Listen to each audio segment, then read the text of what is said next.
ഒരുമനിയൂർ ഗ്രാമപഞ്ചായത്ത് സമാന്തര റോഡിന്റെ ശോചനീയാവസ്ഥയിൽ പ്രതിഷേധിച്ച് UDF ഒരുമനിയൂർ മണ്ഡലം കമ്മിറ്റി മാർച്ച് നടത്തി. റോഡിൽ വാഴ നട്ടും പ്രതിഷേധിച്ചു.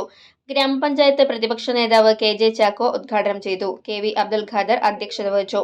Block panchayat member K Ashida, ward മെമ്പർമാരായ Naseer Muppil, Nasra Muhammad, Hamzakutty Haji, VT Rasheed, NK Abdul Wahab, PK Jamal തുടങ്ങിയവർ നേതൃത്വം നൽകി. പറയുമ്പോൾ ഞങ്ങള് ബോർഡ് മീറ്റിംഗിൽ തർക്കമുണ്ടാക്കുമ്പോൾ പറയും MLA ഫണ്ട് തരും, MLA ഫണ്ട് തരും. ഈ MLA പറഞ്ഞിട്ട് 60 മാസം 5 കൊല്ലത്തിന്റെ ഇനി 2-3 മാസം കൂടിയുള്ളൂ. ഈ മഴക്കാലത്താണ് ഇവിടെ ടാറിങ് നടക്കാൻ പോകുന്നത്. അപ്പൊ ഞങ്ങള് ഈ നാട്ടിലെ ജനങ്ങളെ കബളിപ്പിച്ച ഒരു ഭരണസമിതിയാണ് പഞ്ചായത്ത് CPM ഭരണസമിതി ഇവിടെ മുന്നോട്ട് വന്നിട്ടുള്ളത്.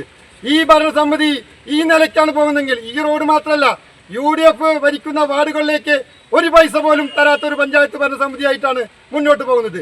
വില്ലേജ് റോഡ്, കാരക്കടവ് റോഡ്, അതേമാതിരി ഇവിടുന്ന് അങ്ങോട്ട് പോയി എരിഞ്ഞകുളത്തിന്റെ ഭാഗത്ത് എല്ലാ റോഡുകളും തകർന്ന് തരിപ്പണമായിരിക്കുന്നത്. അവിടെയൊക്കെ UDF വാർഡുകളാണ്. UDF വാർഡുകളിലേക്കൊന്നും ഒരു പൈസ തരുന്നില്ല. അവിടെയൊക്കെ MLA പൈസ തരുന്നതാണ് പറയുന്നത്. MLA യുടെ പൈസ ഇതുവരെ അനുവദിച്ചു.